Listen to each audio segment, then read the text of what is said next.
écran? OK, parfait. Alors, moi aujourd'hui, je vais vous parler donc de la thèse CIFRE d'un point de vue psychologique. Je vais notamment vous parler des risques psychosociaux dans la thèse CIFRE. Je vais aussi essayer, dans la mesure du possible, de transmettre des informations positives et des outils. L'idée, c'est pas de se démoraliser, c'est vraiment de se rendre compte qu'il y a un certain nombre de contraintes et de défis qu'il va falloir relever à un moment donné. Donc, avant tout, je remercie les organisatrices de ce séminaire et l'école doctorale qui nous ont invités aujourd'hui à présenter ce travail.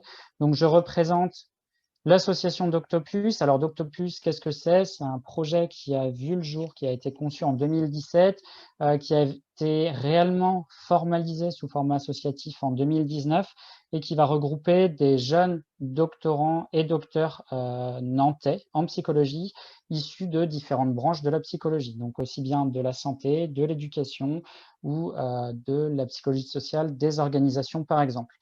Donc, les buts de l'association, c'est d'étudier le doctorat avec volontairement de nombreuses thématiques, que ce soit en termes de santé, d'insertion professionnelle, de discrimination, etc. La liste n'est pas exhaustive, et de valoriser ce diplôme. Comment on procède? On a différents modes d'action que l'on a développés ces dernières années, donc sous format conférence. On organise maintenant des formations, notamment en lien avec le syndrome de l'imposteur, que je vais vous présenter un peu aujourd'hui, mais dont on n'aura pas le temps de faire le tour, et quelques publications. Donc ces publications, elles font suite notamment à l'enquête que l'on a réalisée en 2019 et dont je vais parler un peu plus tard. Donc, pourquoi s'intéresser à la santé des doctorants et pourquoi s'intéresser aux risques psychosociaux en doctorat? Le plus souvent, le doctorat reste synonyme de développement professionnel et personnel. Pour autant, ça ne signifie pas qu'il ne va pas y avoir des difficultés, ça ne signifie pas que le doctorant ne va pas rencontrer des obstacles sur sa route. Et même si on parle souvent des sciences économiques et sociales, on observe que ces difficultés, en fait, elles traversent l'ensemble des disciplines. On n'a pas vraiment de disciplines qui s'en sortent mieux que les autres à ce niveau-là. Alors, de quoi je parle? Je parle de la compétition, je parle des évaluations fréquentes. Et cette compétition et ces évaluations, elles vont souvent de pair avec une certaine pression à la performance, mais sur des tâches qui vont être indéfinies. Qu'est-ce que j'entends par indéfini? C'est-à-dire que le plus souvent, et ce pour la première fois de son cursus universitaire, le doctorant va devoir définir lui-même ses objectifs à court et moyen terme, et il va aussi devoir définir quels sont les critères de réussite de ce doctorat, sachant qu'il y a une compétition qui s'exerce, mais le doctorant ne peut pas se comparer à d'autres doctorants parce que son projet reste personnel, parce qu'on a tous un sujet très différent, avec des réalités de terrain et des objectifs à court terme qui vont être très différents.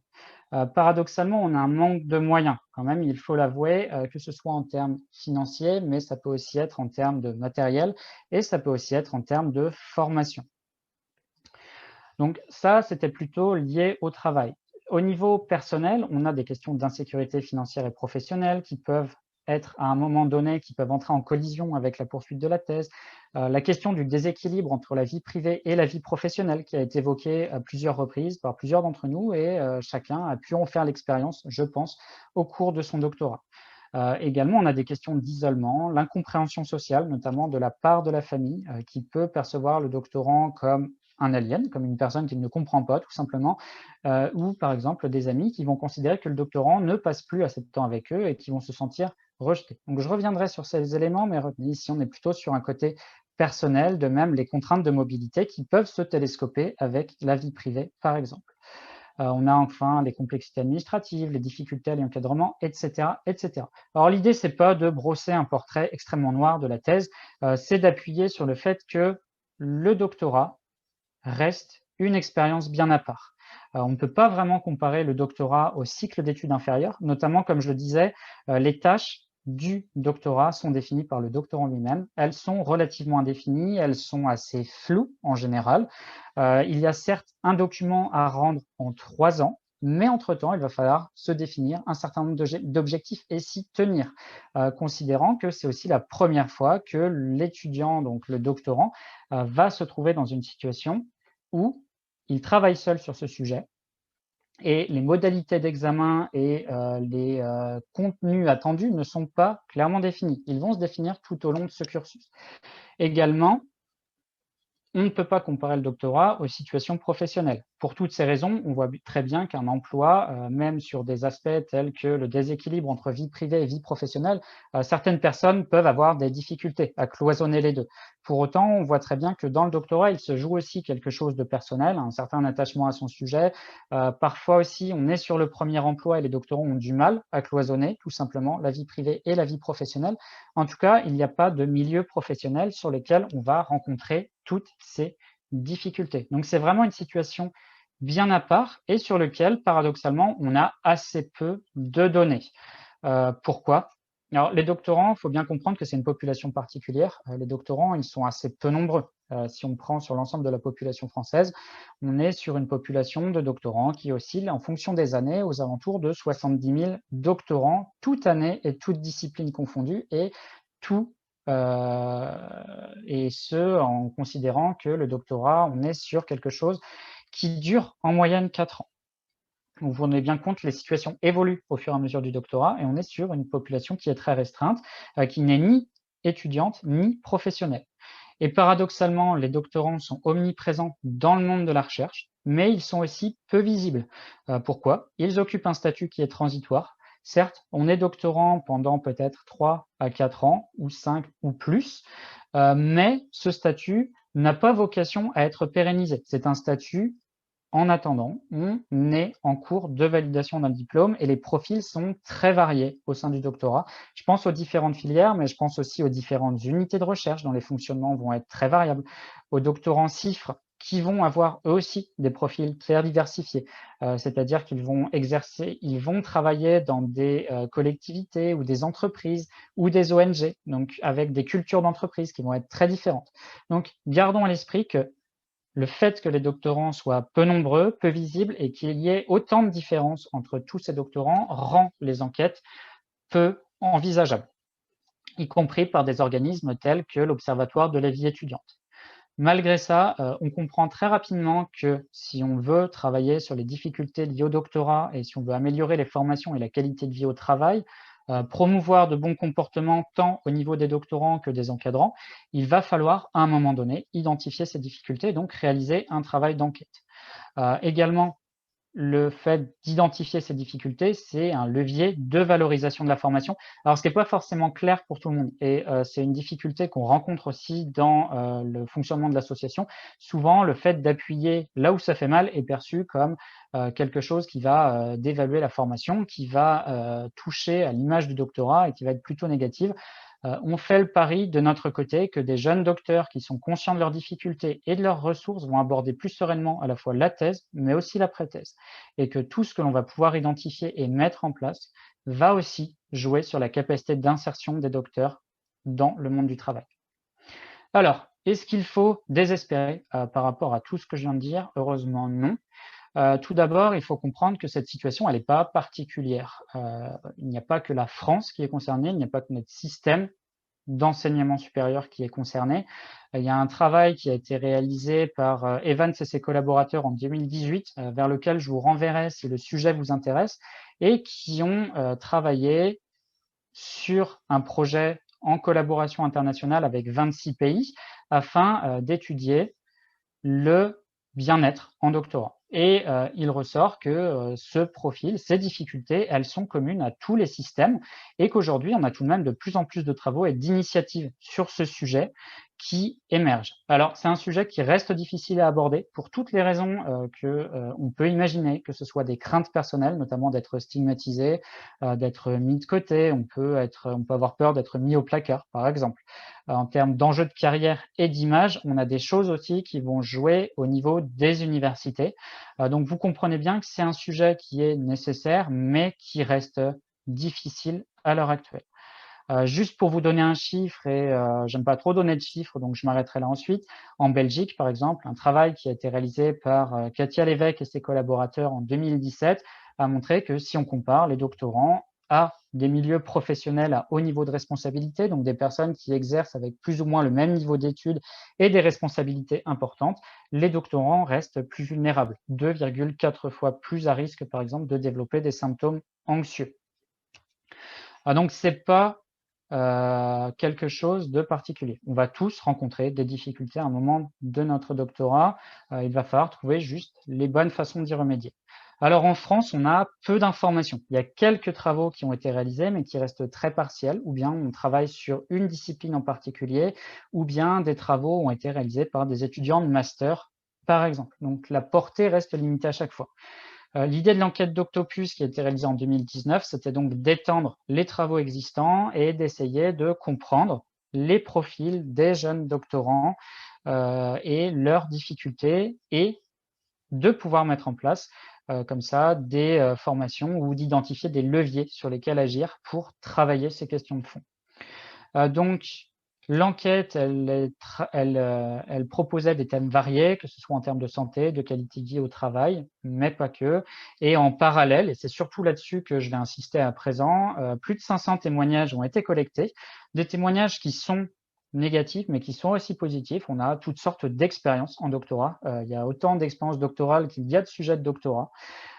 Et ces témoignages nous ont permis de mieux comprendre le vécu, les craintes, les difficultés et d'identifier des leviers et des modes d'action pour agir.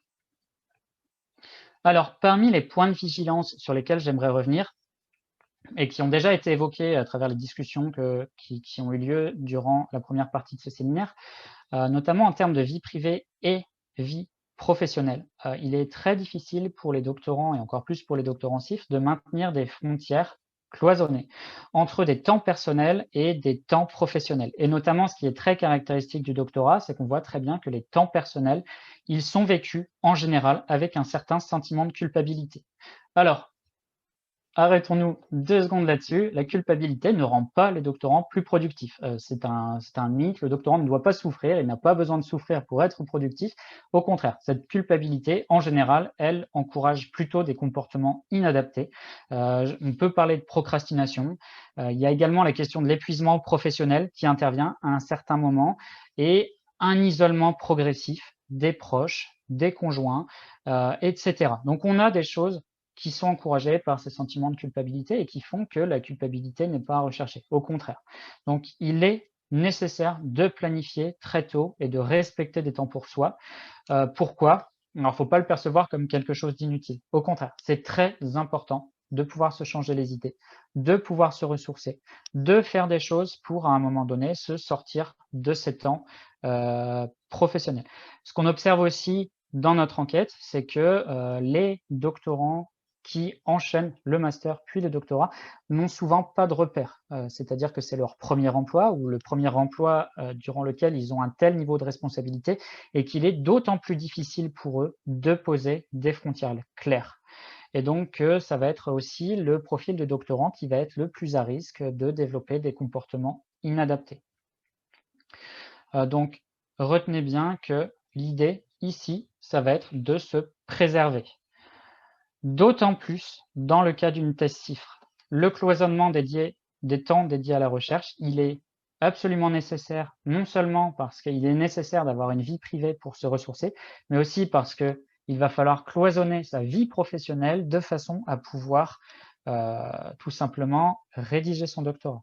Éviter des comportements qui sont, on va dire, qui relèvent d'un point de vue, de mon point de vue en tant que psychologue, de la mise en danger. Par exemple, on a un certain nombre de doctorants qui prennent des arrêts tout simplement pour pouvoir écrire leur thèse, mais qui durant ces arrêts sont dans un état d'épuisement qui les empêche d'avancer de toute façon sur le manuscrit. Donc d'où l'intérêt de poser des frontières claires très rapidement et dès les premiers mois. Les premiers mois, ils n'ont pas besoin d'être productifs, au contraire. Ils devraient être consacrés à rechercher des objectifs réalistes et à rechercher un équilibre et un mode d'organisation.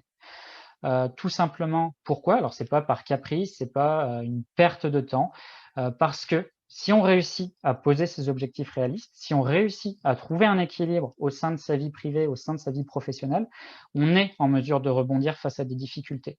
Ce que l'on observe, et je pense que tout le monde partagera cette opinion, c'est qu'une organisation saine, elle peut rebondir face à des difficultés. On peut ouvrir le dialogue, on peut redéfinir des objectifs, on peut trouver des compromis. Là où une autre organisation va exploser, on va avoir des comportements de blocage, on va aller vers des conflits, vers du stress. Alors, c'est plus facile à dire qu'à faire, mais en tout cas, c'est nécessaire de le faire très rapidement. Pourquoi?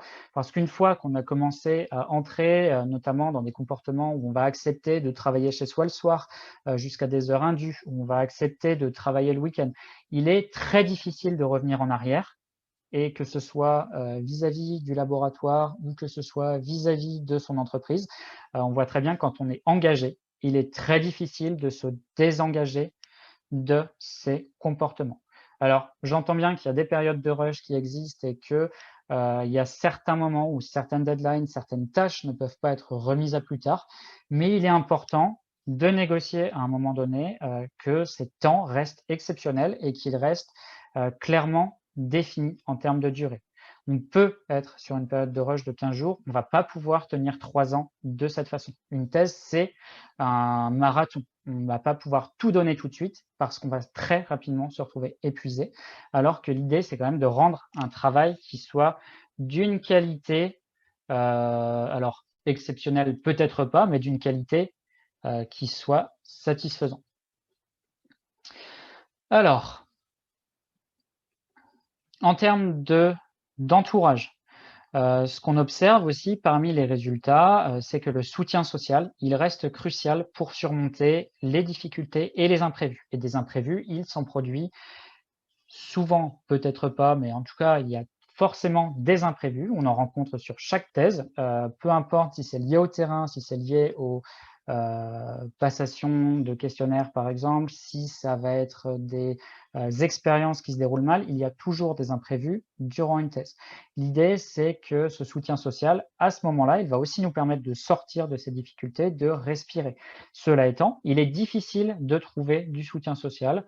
Alors, on peut se heurter à l'incompréhension de la famille, notamment. Il est difficile d'expliquer ce qu'est le doctorat. Et il va être nécessaire de le faire si on entend recevoir du soutien social. On peut aussi se retrouver face à une difficulté qui est que, par exemple, des amis ont le sentiment de moins nous voir parce qu'on est moins disponible et ils ont la sensation d'être mis de côté. Et donc, ce qui peut aussi entraîner une perte de ce soutien social qui est pourtant précieux.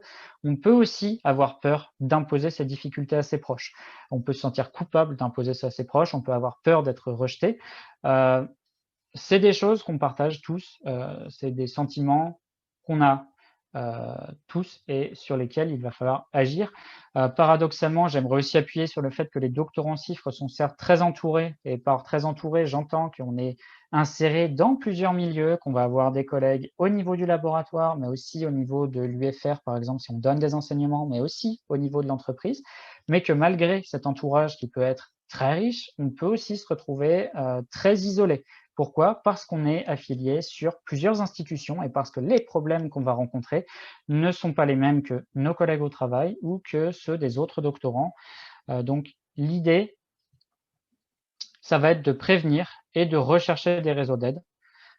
Si on ne peut pas bénéficier de ce soutien social, de se tourner vers des associations, de se tourner vers des réseaux de doctorants, de se tourner vers l'école doctorale, etc., etc. L'idée, c'est que face à un problème, il va être nécessaire de bénéficier de conseils, il va être nécessaire de pouvoir exprimer ses craintes, il va aussi être nécessaire de se plaindre. Alors c'est pas du tout à titre, c'est pas du tout un caprice ici, mais il va être nécessaire de s'écouter à un moment donné et de pouvoir partager ses craintes, ses difficultés avec d'autres personnes qui partagent ces difficultés avec d'autres pairs qui ont déjà mis en place des moyens d'action, qui ont déjà des retours, qui peuvent avoir des conseils, qui ont déjà une expérience et de pouvoir capitaliser sur cette expérience. Le soutien social, parmi nos résultats, c'est une variable de maintien dans le doctorat, mais c'est aussi une variable qui agit directement, qu'on peut mettre en relation avec la santé. Donc c'est très important. Là-dessus, j'aimerais aussi rebondir sur le contexte qui est très particulier. C'est encore plus important aujourd'hui d'aller vers ces réseaux. Pourquoi? Parce qu'on est sur des situations où, notamment en thèse CIF, on a un certain nombre de doctorants qui non seulement se sont rapprochés de leur lieu de travail parce que le lieu de travail n'est pas forcément sur la ville du laboratoire et qui, du fait du télétravail, se retrouvent aujourd'hui dans des situations d'isolement qu'il va falloir entendre et d'où la nécessité d'aller rechercher des soutiens. Mais les soutiens sociaux, les réseaux personnels ne sont qu'un des volets.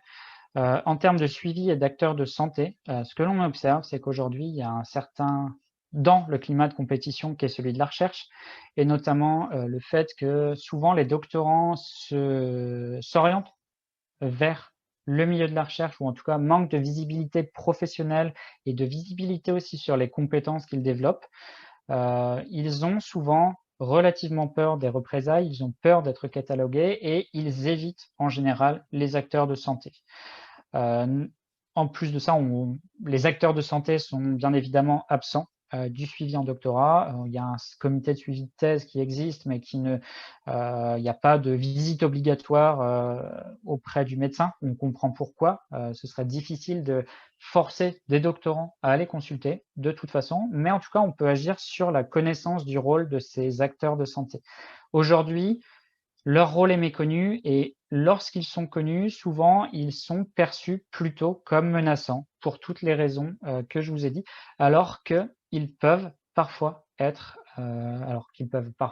parce qu'on peut tout à fait imaginer des situations où les acteurs de santé ne sont pas forcément en possibilité d'agir, mais ils peuvent être ressources. En tout cas, il est nécessaire de se tourner vers eux, notamment lorsque les premiers signes de la détresse ou de l'épuisement se manifestent. On a des exemples notamment de doctorants qui hésitent et puis qui finalement se tournent vers les RH ou qui se tournent vers la médecine du travail. Et ces acteurs peuvent être des ressources, des tiers qui peuvent les aider aussi à aménager les conditions de leur contrat, qui peuvent les conseiller, qui peuvent aussi entrer dans certains cas dans les débats, qui peuvent les aider à organiser la façon dont ils peuvent négocier avec les différents acteurs qui gravitent autour de leur doctorat. Donc, c'est vraiment des ressources, mais qui aujourd'hui sont sous-sollicitées par les doctorants. Enfin, alors, au-delà de ça, il y a peu ou pas de tiers aujourd'hui disponibles pour véritablement prendre du recul sur les problèmes rencontrés. Je vous ai parlé de l'incompréhension de l'entourage, je vous ai parlé des conflits d'intérêts ou des peurs des conflits d'intérêts, et le pouvoir est limité. Donc l'idée, c'est vraiment de varier les différentes sources, d'aller chercher du soutien très rapidement, et que ce soit vers des acteurs de santé, mais aussi vers ses proches, etc. De varier les informations qu'on va aller chercher et le type de soutien qu'on va aller chercher auprès de ces différentes personnes. Alors, à titre d'ouverture, je vous ai parlé de nombreux comportements. Ces comportements, notamment, je vais en présenter encore d'autres, des comportements qui peuvent relever de la mise en danger ou qui vont entraîner à un moment donné de l'épuisement, qui vont entraîner de l'anxiété. En fait, on peut les regrouper sous quelque chose qu'on connaît tous, dont on a tous entendu parler et qui s'appelle le syndrome de l'imposteur. Mais en même temps, s'il est très connu, il est très, très mal connu.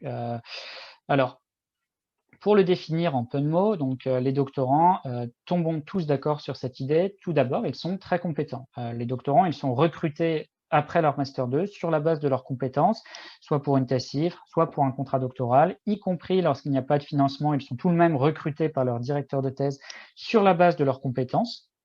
Et ce qui signifie que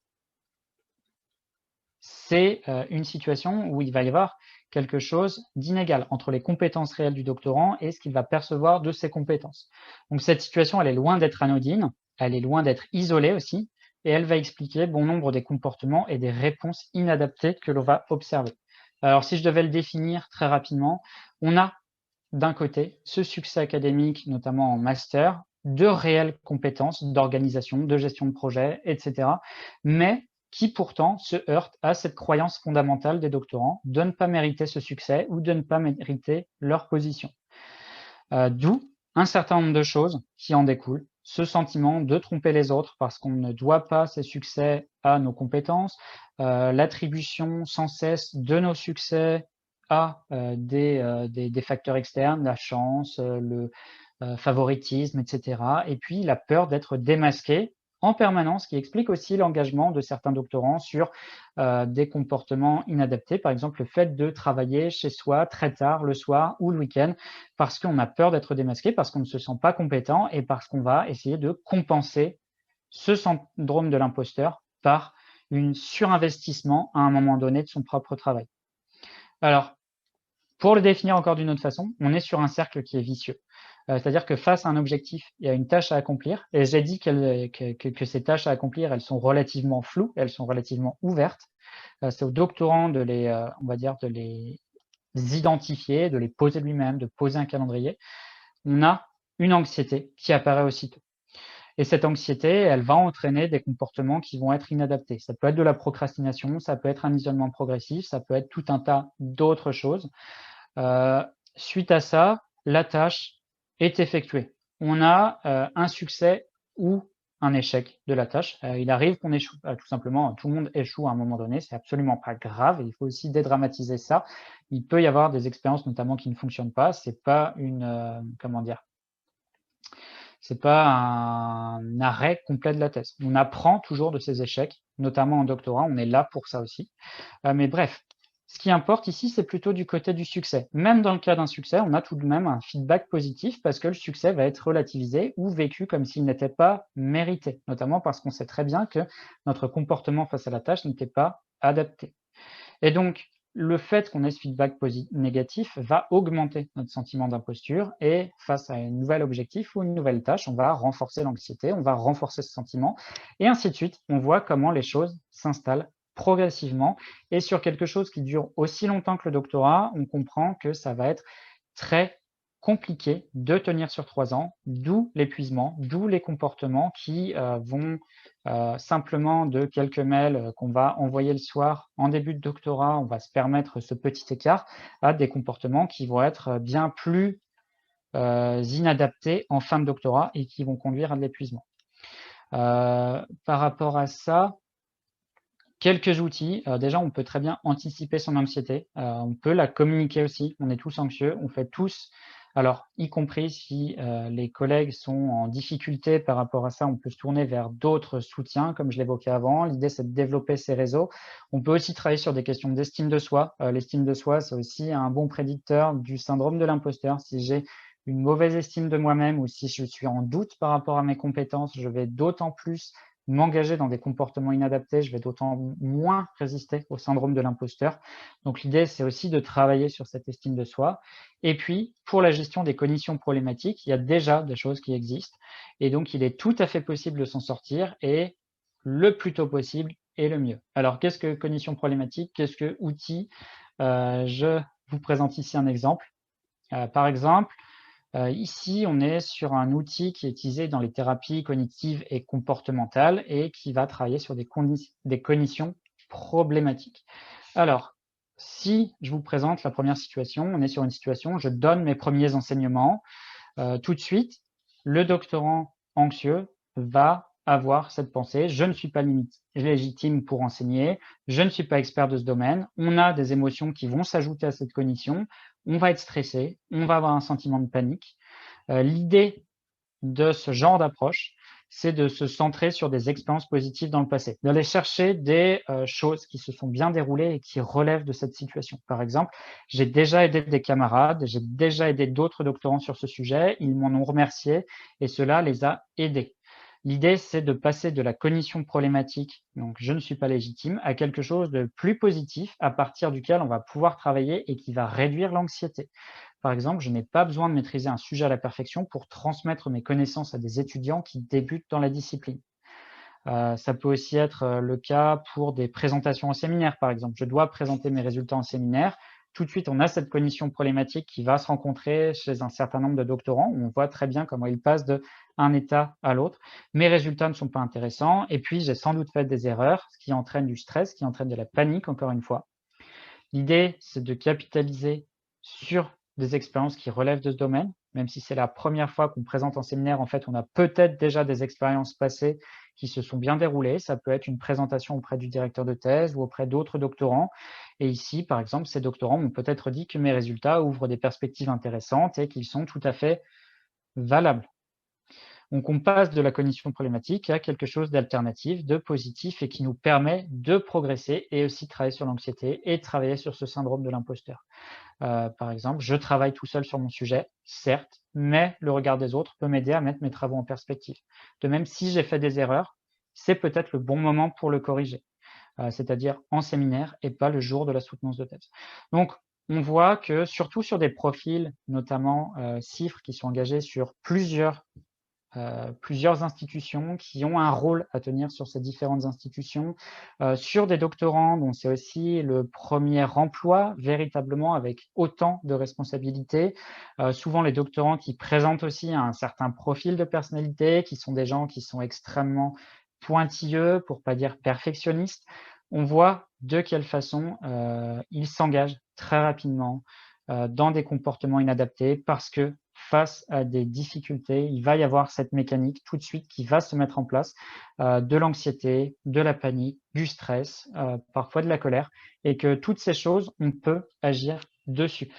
C'est pas, il faut dédramatiser. Je pense que le mot, c'est vraiment de dédramatiser ces situations pour pouvoir capitaliser, apprendre et rectifier le tir. Alors, comment peut-on changer la situation? En guise de conclusion, au niveau individuel, je pense que là, on peut tous se référer à notre propre expérience de doctorat. Les difficultés en doctorat, elles sont toujours vécues avec beaucoup d'émotions. Peu importe qu'il s'agisse de difficultés administratives, qu'il s'agisse de difficultés liées aux enseignements, liées à des passations, liées au lieu de travail. Les difficultés en doctorat, elles sont toujours vécues avec énormément d'émotions et les problèmes individuels sont toujours vécus comme étant inextricables. C'est quelque chose qu'on rencontre quasiment systématiquement. Par rapport à ça, les seules choses à faire, c'est de dédramatiser. Il va falloir se laisser du temps, il va falloir prendre du recul, il va falloir se tourner vers des soutiens, il va falloir rechercher des conseils. Il va aussi être nécessaire d'engager un suivi le plus tôt possible lorsque les difficultés dépassent les ressources personnelles. L'idée, c'est vraiment que les difficultés que l'on va rencontrer, elles ne se résolvent pas par elles-mêmes et qu'à un moment donné, s'il y a une inadéquation entre ce que je peux mettre dans mon doctorat et ce qu'on m'en demande, si je n'agis pas sur ce problème, c'est comme une boule de neige. La difficulté, elle va grossir, elle ne va pas disparaître. Donc l'idée, c'est vraiment d'aller chercher des ressources le plus rapidement possible pour pouvoir se dégager du temps pour soi, pour pouvoir respirer, pour pouvoir aborder sereinement sa thèse, ne pas se mettre en difficulté parce que tout de suite, dès qu'on va tirer un peu sur la santé, sur quelque chose qui va durer 3 ans ou plus, on va se retrouver sur des situations qui vont être intenables très rapidement et qui peuvent avoir des répercussions sur la vie personnelle ou sur la vie familiale. Par rapport à ça, il y a aussi d'autres choses, d'autres bons comportements. C'est le fait aussi d'inscrire sa thèse dans un projet plus vaste afin de s'investir de façon plus saine dans son projet doctoral. Surtout aujourd'hui, on est on est quand même sur un marché de l'emploi qui est très tendu au niveau de l'enseignement supérieur et de la recherche. On a donc des doctorants qui sont très stressés par rapport à leurs débouchés après le doctorat. Et lorsqu'on ne prend pas le temps de poser véritablement un projet, que l'on reste dans cette anxiété, on voit que les doctorants, ils basculent très progressivement vers énormément d'anxiété, vers quelque chose qui les dépasse. Alors que la thèse reste une étape. Le doctorat, ce n'est qu'une étape, ce n'est pas une finalité. Et notamment en CIFRE, on va pouvoir capitaliser sur son expérience, sur le milieu professionnel. Si elle est positive, c'est aussi un tremplin possible, une autre façon de s'insérer professionnellement que l'enseignement supérieur. Et donc, il y a vraiment moyen de se projeter sur d'autres choses positivement pour se rassurer, pour être plus optimiste aussi quant à son parcours professionnel. C'est vrai aussi pour les doctorants non CIFRE, notamment, on voit très bien que les doctorants qui réagissent, qui considèrent leur doctorat comme un premier contrat de travail et qui capitalisent plutôt sur leurs compétences que sur le sujet du doctorat, c'est aussi des doctorants qui vont être moins stressés, qui vont davantage se projeter dans un avenir professionnel et qui vont aussi mieux vivre leur fin de doctorat. Alors, mais tout cela repose sur les doctorants. Au niveau institutionnel et collectif, il y a beaucoup de choses qu'on peut faire, notamment rendre visibles ces situations problématiques. Pourquoi? Pour informer, pour prévenir et pour faciliter la résolution. Comme j'essaye de le transmettre à chaque fois que je fais une présentation, l'idée, c'est pas du tout de poser les doctorants comme des victimes, c'est pas non plus de chercher à dévaluer la formation. Au contraire, lorsqu'on a des difficultés, ces difficultés, elles ont déjà été vécues par d'autres doctorants. D'autres personnes ont déjà rencontré ces situations et ont déjà réfléchi, ont déjà cherché des solutions. L'un des problèmes que l'on rencontre aujourd'hui, c'est que ces solutions, elles sont souvent inaccessibles parce qu'elles sont inconnues et que chacun fait le trajet individuellement, sans pouvoir bénéficier des retours des uns et des autres. Donc je pense qu'il y a tout un travail autour de la question de l'anxiété et de la santé en doctorat qu'il est nécessaire d'entendre aujourd'hui, et on est sur un milieu qui est certes compétitif, mais qui ne peut que, profiter de ce genre d'initiative. Également, tout cela s'inscrit bien sûr sur un contexte plus global qui est aussi qu'agir sur les moyens alloués à la recherche et sur les conditions de travail en tant que telles va nécessairement, au niveau collectif et au niveau institutionnel, avoir des répercussions positives sur le doctorat. J'espère que cette présentation était relativement claire. N'hésitez pas à revenir vers nous, si jamais il y a d'autres points qui vous intéressent, d'autres thématiques qui n'ont pas forcément été évoquées. On sera très heureux de pouvoir répondre à vos questions.